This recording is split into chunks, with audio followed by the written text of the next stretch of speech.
La prueba igual, el círculo vicioso, ¿no? No la solicitamos porque no la tenemos, pero los laboratorios no la implementan porque el médico no la solicita. Porque a veces algo que nos falla mucho es que nos comunicamos con el residente, con el que está en el turno.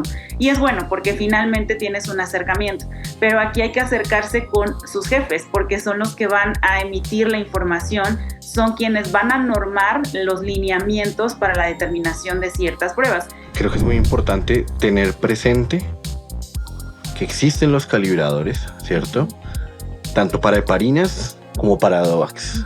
Y que de estos debemos partir para poder interpretar el resultado que tenemos en nuestro paciente. Hemostasia 360, Voces en Latinoamérica, donde la ciencia y la innovación se encuentran para transformar el diagnóstico y manejo de los trastornos de coagulación. Un espacio de actualización continua para explorar estudios de vanguardia, casos clínicos relevantes y herramientas que impactan directamente en el cuidado del paciente. Acá, cada episodio es una oportunidad para aprender. Comencemos. Bienvenidos una vez más a un nuevo episodio de Hemostasia 360 Voces en Latinoamérica. El día de hoy tendremos un capítulo súper interesante para ir complementando toda la parte de abordaje clínico que hemos realizado.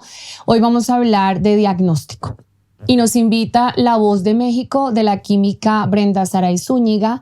Ella es especialista en trombosis y hemostasis, líder del área de coagulación del Instituto Nacional de Enfermedades Respiratorias y miembro de varias sociedades de trombosis y hemostasis para Latinoamérica.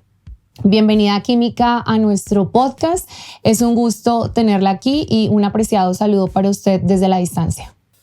Hola, ¿qué tal? Para mí es un gusto poder compartir este espacio con grandes colegas y, amigos también. Agradecer a Werfen por esta consideración. Totalmente a la disposición para lo que surja en esta pequeña conferencia. Bueno, y para una interacción también, no dejando de lado nuestro mensaje de siempre, esta interacción clínico-laboratorio, tenemos al doctor Ricardo Correa, director médico para Werfen Colombia. Doctor, bienvenido. Bienvenido, hoy será usted más como nuestro propio host en este podcast para laboratorio. Muchísimas gracias, Mile. Justamente queremos seguir potenciando y dándole más ese rol protagónico al laboratorio dentro de todo este proceso de sensibilización en relación con las pruebas y la hemostasia. Muchas gracias, doctor. Bueno, Química, creo que para empezar un poco esta conversación, en los podcasts que hicimos de las sesiones clínicas de emergencias y la sesión de cardiología, hablábamos mucho de seguimiento a los anticoagulantes, hablábamos mucho de monitorización e incluso hasta si usar la palabra monitorear es correcto, ¿no? Porque también hay un poco de controversia frente a la palabra correcta. Debemos hablar de monitorización, debemos hablar de seguimiento. Y en este sentido, nos gustaría saber qué evidencia conoce usted en relación al uso de pruebas de screening, tanto TP como TTPA, para el seguimiento a los anticoagulantes orales directos y a las heparinas también, que han sido como en los últimos tiempos de mucha consulta para nosotros. Justamente lo que acabas de comentar tiene mucha relevancia porque ciertamente no se habla de un monitoreo, se habla de una determinación, de un seguimiento en estos pacientes, ya que no se disponen de unos rangos terapéuticos, como por ejemplo para el INR o para pacientes que ya tienen un anti-IESA bien definido en heparinas. En los DOACs, pues hay ciertas complicaciones y hay ahí como ciertos opiniones diferentes, ya que ha habido estudios en los cuales no se han probado estas determinaciones en escenarios clínicos específicos. Y que la toma de decisiones también con la determinación de estos fármacos no debe basarse en la determinación del laboratorio, lo ponen muy en claro diferentes sociedades como hematología, la Sociedad Internacional de Trombosis y Hemostasia. Es importante la determinación en ciertos escenarios clínicos, en ciertos pacientes, como pacientes que van a una cirugía de emergencia o algunos pacientes que hacen una hepatopatía, por ejemplo, durante el trayecto donde están tomando este tipo de fármaco. Es importante conocer los niveles, pero solamente como para un seguimiento, para una cuantificación, y deben interpretarse siempre en el escenario y en el contexto clínico del paciente. El paciente sangra, el paciente trombosa, que son muy justificados. Otra situación que también está justificado el poder hacer la determinación de este tipo de fármacos, pues justamente es en aquellos pacientes donde se les va a dar un agente reversor, donde se requiere una segunda dosis, y para esto pues se necesita conocer el nivel del fármaco. Las pruebas de screening, las pruebas globales, como así las conocemos, un tiempo de protrombina, un tiempo de tromboplastina parcial activado o un mismo tiempo de trombina, pues sabemos que son pruebas cualitativas, que solamente nos van a dar un panorama, pero que también dependerá de las condiciones del reactivo, de las características del coagulómetro que estamos utilizando, así como las sensibilidades de los mismos. Y esto pues puede prolongar a veces no inversamente proporcional a la concentración de la droga. Y bueno, hay que tener mucho cuidado también, porque a veces el médico se quiere guiar con un TP, un INR, cuando sabemos que en los DOACs el INR pues no se debe informar, se debe informar más que nada una relación entre el tiempo de protrombina, el del paciente, y la media poblacional, porque el INR sabemos que es directamente para los ABCs. Perfecto, Química. Yo creo que el tema de quizás el concepto del uso de pruebas de escrutinio o pruebas globales, como usted llama, está más enfocado en la disponibilidad que exista también de las pruebas en los laboratorios. Quizás el tener una prueba de mayor especialidad o de más sensibilidad o incluso más especificidad frente al impacto que tienen estos fármacos en puntos blancos terapéuticos de esta cascada de la coagulación, pues quizás pueda llevar a que se busque una u otra herramienta a la hora de poder intentar saber cuál es el estatus de anticoagulación del paciente, y esto nos lleva como a cometer ciertos errores en el uso de pruebas de escrutinio que pueden estar impactadas por otras variables. ¿Cómo lo ve usted, doctor Ricardo? Pues mira, Emilia, aprovechando acá, surge un planteamiento, un cuestionamiento, ¿sí? Y justamente lo estaba como considerando. Y es que quisiéramos saber qué interferencias, ¿cierto?, tienen los DOACs en las pruebas de hemostasia. Y pues claramente, Química, quisiéramos también conocer su punto de vista sobre las interferencias que tienen los DOACs en las pruebas de hemostasia. ¿Y qué recomendación, cierto, nos darían para los diferentes pacientes, incluyendo estas poblaciones especiales, cierto, como los pacientes con trombofilias y estos que están bajo el efecto de algún tipo de anticoagulante? Bueno, pues yo creo que aquí es muy importante, primero que nada, tener esta comunicación médico-laboratorio, porque nos sucede mucho a nosotros en el servicio hospitalario, en el servicio del paciente ambulatorio, que de repente el paciente llega para una determinación de anticoagulante lúpico, pero tiene un rivaroxaban.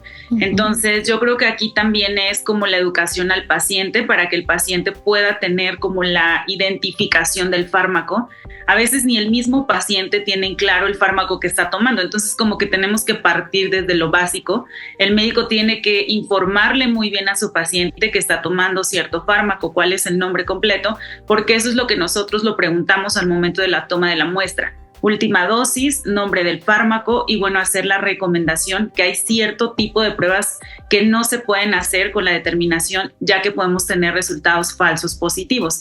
El anticoagulante lúpico es uno de ellos, que nos puede ocasionar mucha interferencia con cualquiera de los anti-ESA o de cualquiera de los que van a inhibir al factor 10 activado, pero más está relacionado con el rivaroxaban, en menos proporción el apixaban, pero sí vamos a tener una mayor incidencia con el rivaroxaban. Aquí la sugerencia es que hablar con el médico, pues informarle de la interferencia que podemos tener y colocar una nota, porque yo creo que esto igual es algo que ustedes lo tienen muy presente, de que saben cuáles son estas interferencias, pero a veces nos llegan al laboratorio y tenemos que darles una atención al paciente. Entonces podemos poner la nota aclaratoria o bien comunicarnos si tenemos el acceso al médico para informarle que bueno, no es el mejor momento, que hay que esperar de 3 a 5 días para poder hacer una determinación sin tener una interferencia. Y bueno, también si se trata de algunas otras pruebas del perfil de trombofilia, hay que tener cuidado para no tener pues resultados que no sean de acorde con la condición del paciente. Sí, es que definitivamente uno sí recibe muchas consultas de estos pacientes con perfiles de trombofilia en estatus de anticoagulación, algunos de ellos en anticoagulaciones profilácticas y otros en anticoagulaciones terapéuticas. Sin embargo, yo creo que es importante que desde el punto de vista clínico se considere cuál es ese momento ideal para la realización de un perfil de trombofilia. Es evidente que el momento agudo de la trombosis no es el mundo ideal para hacer un perfil de trombofilia. De entrada, el paciente está anticoagulado, tiene algunas proteínas de la coagulación que se han consumido dentro de todo el fenómeno trombótico, seguramente una elevación de reactantes de fase aguda, y toda esta dinámica de la hemostasia, que es distinta en estas situaciones puntuales de la coagulación, pues va a hacer que las pruebas no sean altamente correlacionables a lo que ustedes quizás están observando o están dentro de esa búsqueda clínica, o casi que ese algoritmo que se sigue para hacer un estudio de trombofilia e identificar la causa raíz de. Adicional a esto, es muy importante también considerar que las pruebas se pueden alterar con los DOACs dependiendo de la metodología que se utiliza para la medición de las distintas pruebas. Entonces, no tiene el mismo impacto hacer una medición, por ejemplo, de un factor 8 coagulométrico o cromogénico en un paciente con DOAC. Por ejemplo, si uno va a hacer una resistencia a la proteína C activada, también dependiendo de la composición de ese kit, cuál es el origen de la activación del mecanismo in vitro, va a generar uno u otro resultado. Entonces pueden haber resultados falsamente incrementados, resultados falsamente disminuidos. Entonces sí es muy importante saber cuál es ese momento preciso, como menciona la química, para hacer pues un estudio, si hay que hacer una suspensión de esta anticoagulación y quizás hacer un switch, por ejemplo, a una heparina de bajo peso molecular, que si tomamos las medidas y las precauciones correctas en cuanto al tiempo que transcurre entre la administración y el momento de la toma de muestra, podamos minimizar ese impacto en los resultados y en estas variables que pueden llevar a resultados inapropiados o no concordantes con lo que ustedes observan desde el punto de vista médico. Entonces sí es muy importante considerar como estos tips a la hora de querer hacer una solicitud de la prueba. Hablando entonces de la disponibilidad de las pruebas, yo creo que es un tema importante a tratar para nuestra región. Algunos de nuestros médicos en otros episodios nos contaban cuál era su óptica de la disponibilidad, pero Química, usted que está en el laboratorio, en el ámbito de la coagulación, liderando una unidad y que también va a distintos eventos latinoamericanos, otros eventos internacionales, europeos, por ejemplo, en la Sociedad Española. ¿Qué opina usted de esa disponibilidad de pruebas para el seguimiento de anticoagulación? ¿Tenemos o no tenemos disponibilidad de un antifactor 10 activado, por ejemplo? ¿Cómo lo ve en su país? En México, pues realmente sí tenemos una realidad compleja, diferente a la que ustedes tienen en Colombia, porque me parece que ustedes tienen un registro para poder hacer una determinación de los anticoagulantes de acción directa y tienen los calibradores. Nosotros en México, pues no disponemos todavía de ese permiso para aplicación clínica, sí para aplicación de investigación.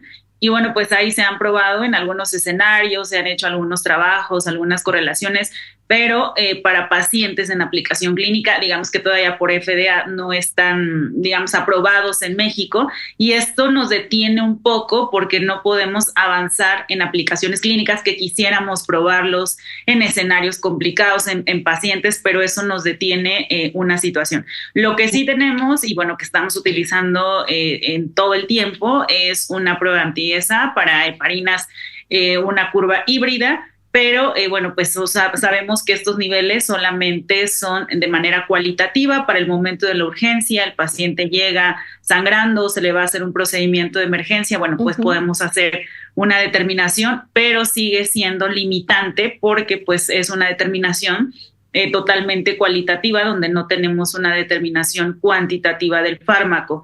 Lo ideal es, y debería ser, es tener este registro en México para que pudiéramos ya contar con este tipo de calibradores, de controles, para hacerlo libremente y a los pacientes que se requieran para poder tener esa determinación. En algunos otros países, bueno, ustedes lo tienen, y me ha tocado también estar en contacto con algunos laboratorios, por ejemplo, en España, en el sur de España, donde tienen estos calibradores, y bueno, pues la verdad es que es una alternativa bastante bastante buena para estas situaciones especiales, para estos momentos en los cuales se requiere sí o sí conocer la concentración del fármaco en nanogramos mililitro, porque el paciente lo requiere, porque al paciente le van a dar un antídoto y se requiere saber si se le va a dar una segunda dosis o no, porque sabemos que hay un efecto rebote. Entonces, pues sí es importante en algunos pacientes y bueno, pues esperamos y lo anhelamos mucho aquí en México, que pronto podamos tener esos calibradores. Sí, yo creo que el superar las distintas barreras que ha tenido que superar el país, incluso desde la propia codificación nacional para que los médicos puedan hacer la solicitud de las pruebas, ha sido un camino interesante que Colombia ha podido avanzar a través de la nominación mediante las sociedades científicas, la Sociedad de Urgencias y Emergencias, la Asociación Colombiana de Hematología y Oncología han hecho un gran trabajo liderando esta codificación nacional para que exista una disponibilidad, y con el favor que tiene Colombia, como menciona la química, de tener disponibles calibradores, controles específicos, en donde desafortunadamente hay un punto todavía, doctor, por mejorar. No sé si usted lo haya escuchado también de algunos colegas médicos, y es la prueba igual, el círculo vicioso, ¿no? No la solicitamos porque no la tenemos, pero los laboratorios no la implementan porque el médico no la solicita. Entonces, ¿qué ha pasado? Y es que estos reactivos, los laboratorios hacen todo el esfuerzo por tenerlos disponibles, hacer todo el proceso de importación, verificación de métodos, estandarización, protocolos y demás, pero nunca llega la solicitud y desafortunadamente los reactivos quedan ahí, se vencen, expiran y se pierden. ¿Qué opinión le merece a usted esto? Sí, aquí justamente, Mile, viene el espacio de la importancia de la sensibilización. Sí, creo que hemos a lo largo de los diferentes episodios hecho ese énfasis en la relevancia que tiene el acceder a la información, no solo la información académica, la información científica que respalda la forma en que voy a interpretar, ¿cierto? Y que voy a tomar decisiones en el paciente, sino la información de saber con qué cuento en mi institución o que eventualmente podría ser parte de mis herramientas para aproximarme al diagnóstico. Y no es, digamos, que un escenario diferente el de la monitorización de la anticoagulación con DOACs. Y acá me surge una duda, química, Brenda, y es que quisiera saber algo. Usted nos cuenta que de cierto modo aún se están venciendo y trabajando en las barreras para poder contar con estas pruebas de medición y valoración específica de los DOACs, lo cual lleva a recurrir, creo yo, mucho a la interpretación a través del TTPA, ¿sí? Justamente, ¿cómo es ese proceso o el abordaje a la interpretación del TTPA en el seguimiento de las heparinas que ustedes a nivel de su institución llevan?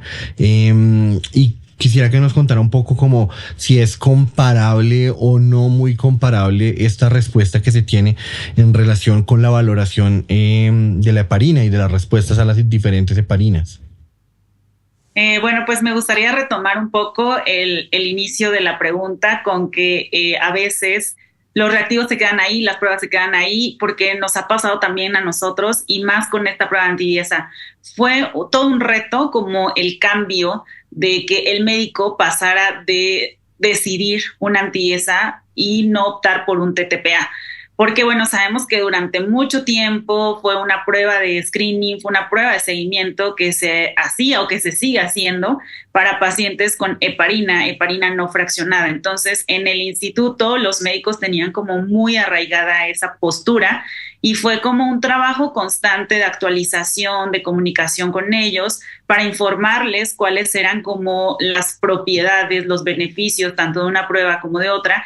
Y bueno, también darles la oportunidad de que conocieran la prueba. Nosotros afortunadamente la tenemos ya desde hace algunos años y era como el desconocimiento, el que bueno, es que esa prueba para qué me sirve, cómo la pido, las condiciones preanalíticas que sabemos que son, pues que también afectan y que tenemos que tenerlas presentes. Entonces yo creo que todo este camino, acompañamiento que se hizo con los médicos desde la mano del laboratorio y bueno, siempre es como ir a la cabeza de los jefes de servicio, porque a veces algo que nos falla mucho es que nos comunicamos con el residente, con el que está en el turno. Y es bueno, porque finalmente tienes un acercamiento, pero aquí hay que acercarse con sus jefes porque son los que van a emitir la información, son quienes van a normar los lineamientos para la determinación de ciertas pruebas.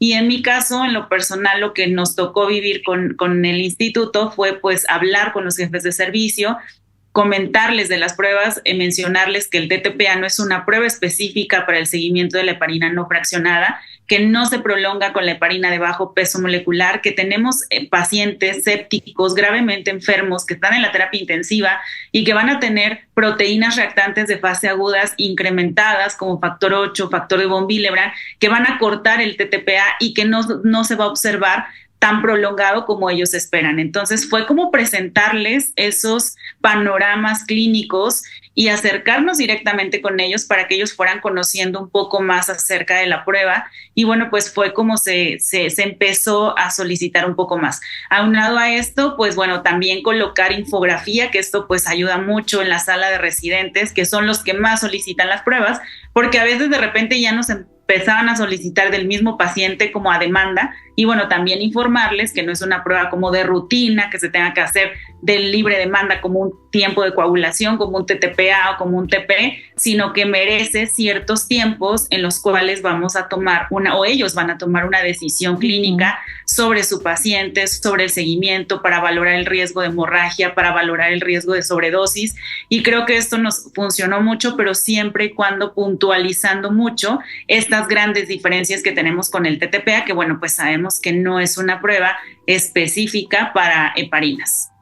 Sí, yo no quisiera dejar escapar esta idea que está mencionando la química y que también es una pregunta muy frecuente de los médicos, incluso de los mismos profesionales del laboratorio, y es ¿en qué momento tomar la muestra? ¿En qué momento tomar la muestra si el paciente está con un anticoagulante oral directo? ¿En qué momento tomar la muestra si el paciente está con una heparina? Química, ¿nos puede usted quizás dar un poco más de detalle para claridad también de todas las personas que nos ven y nos escuchan? ¿Cuáles son esas recomendaciones para el seguimiento de estos pacientes anticoagulados? ¿En qué momento específico debemos tomar la muestra?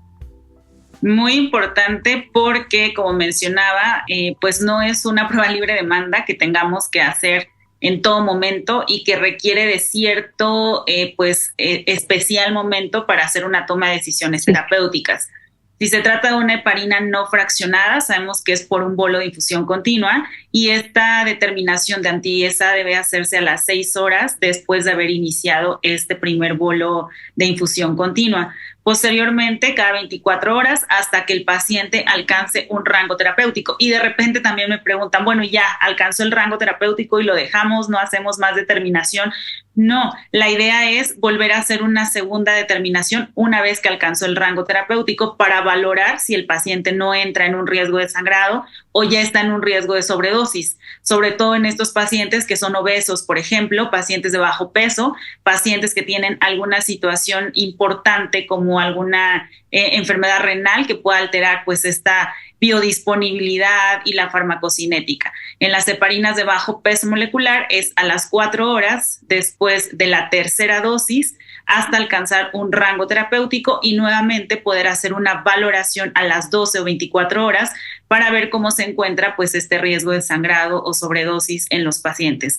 En los anticoagulantes orales de acción directa sabemos que el pico máximo de actividad aproximadamente está entre las 2 y las 4 horas dependiendo del fármaco, si es dabigatran, apixaban, rivaroxaban, pero aproximadamente en este tiempo es donde podemos valorar el pico máximo de actividad de estos fármacos. Entonces es muy recomendable en este tiempo de las 2 a las 4 horas hacer la toma de la muestra y si se quiere valorar hacia el tratamiento, si hay un riesgo de sobredosis, podemos hacerlo a las 12 o 24 horas, dependiendo de cada cuánto el paciente lo esté tomando, ya sea una vez al día o 2 veces al día para valorar esa fase valle del fármaco. Hay algo importante para adicionar a lo que menciona la química y pensando en el episodio de urgencias y lo que hablábamos del seguimiento a la anticoagulación en paciente de la urgencia que espera y que no espera.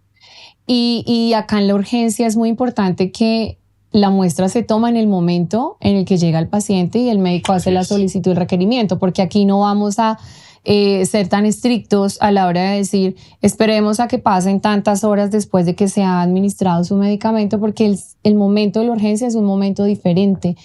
Así que creo que también es importante hacer la aclaración para este tipo de escenarios médicos. Y química, hay algo también relevante, creo, y es desde los propios requisitos incluso de calidad que deberían considerarse en los laboratorios que realicen este tipo de pruebas de mayor especificidad y de mayor complejidad? Desde su experiencia, ¿qué recomendaciones nos daría para estos laboratorios que quieren hacer una implementación de una prueba bien hecha, donde los médicos puedan tener credibilidad y confianza?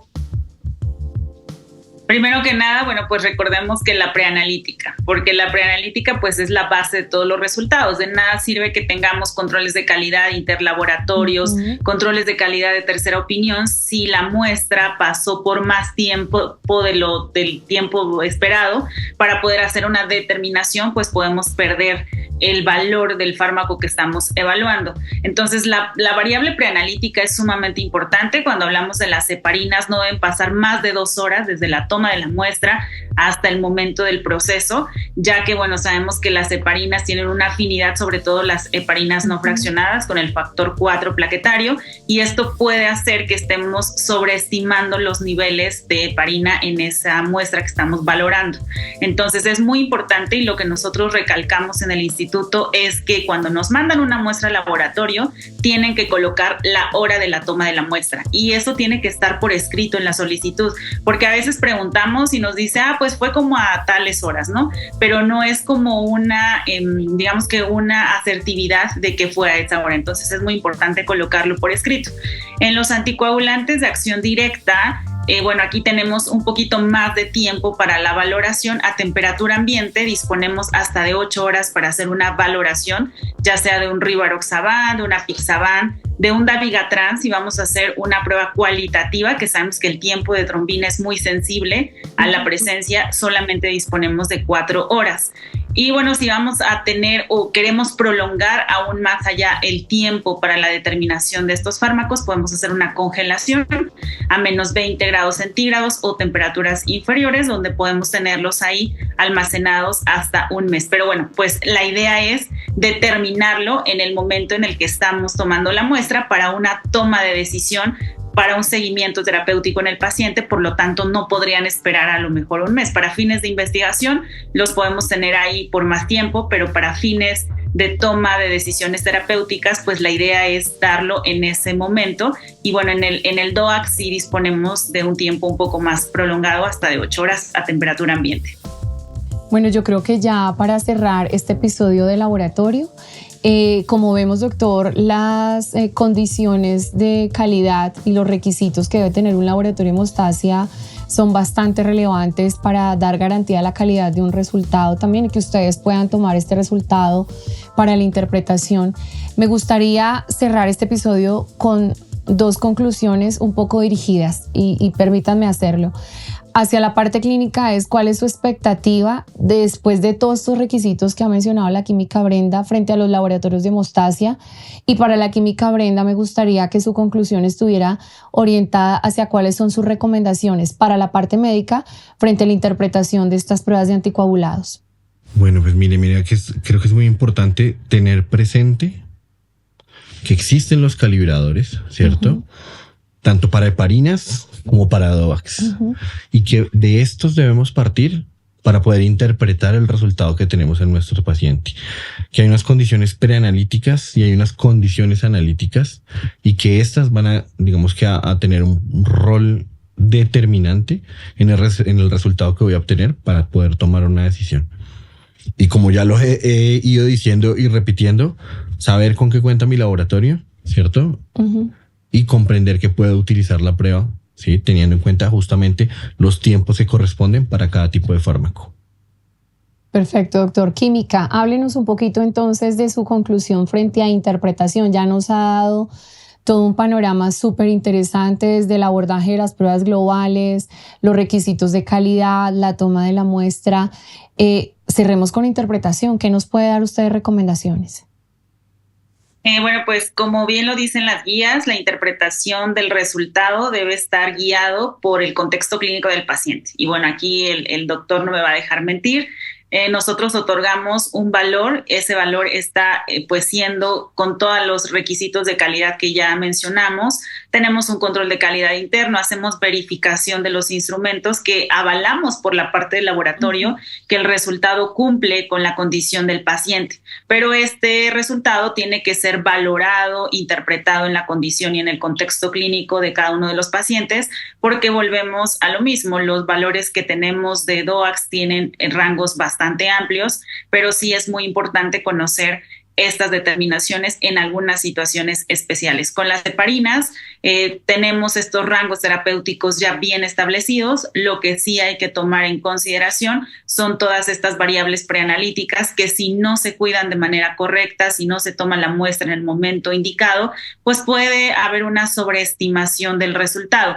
Puede pasar porque a nosotros nos ha pasado también que de repente el médico pues no tiene o perdió, ¿no?, el tiempo en el cual se tenía que tomar la muestra o se le pasó al residente. Y bueno, aquí ¿qué hacemos? ¿Lo determinamos o no? Pues claro que lo determinamos, pero siempre y cuando hay que colocar una nota para que el médico tome en consideración esta situación y pueda hacer una correcta interpretación.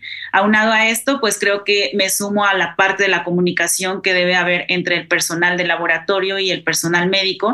Creo que nosotros, los de laboratorio, somos los que más nos tenemos que acercar a ustedes médicos porque, pues bueno, ustedes están frente al paciente y es más complicado que ustedes lleguen hasta nosotros, pero si nosotros nos acercamos a ustedes, comentamos cuáles son estas interferencias, creo que podemos llegar a buenos diálogos, a buenos conversatorios y bueno, este también creo que es un espacio que va a acercar aún más estas grandes áreas que nos van a permitir tomar buenas decisiones sobre el paciente. Bueno, Química, muchísimas gracias por haber estado aquí en nuestro podcast Hemostasia 360, Voces en Latinoamérica, con su voz desde México. Ha sido un gusto, realmente creo que traemos muchos aprendizajes. Seguramente vendrán muchos más episodios para abordar otras áreas del diagnóstico en hemostasia. Doctor Ricardo Correa, muchísimas gracias a usted por sumarse a esta interacción clínica y laboratorio. Y bueno, los invito a que sigan viendo nuestros demás episodios en donde traemos información actualizada de Hemostasia 360. Muchas gracias a ustedes. Muchas gracias.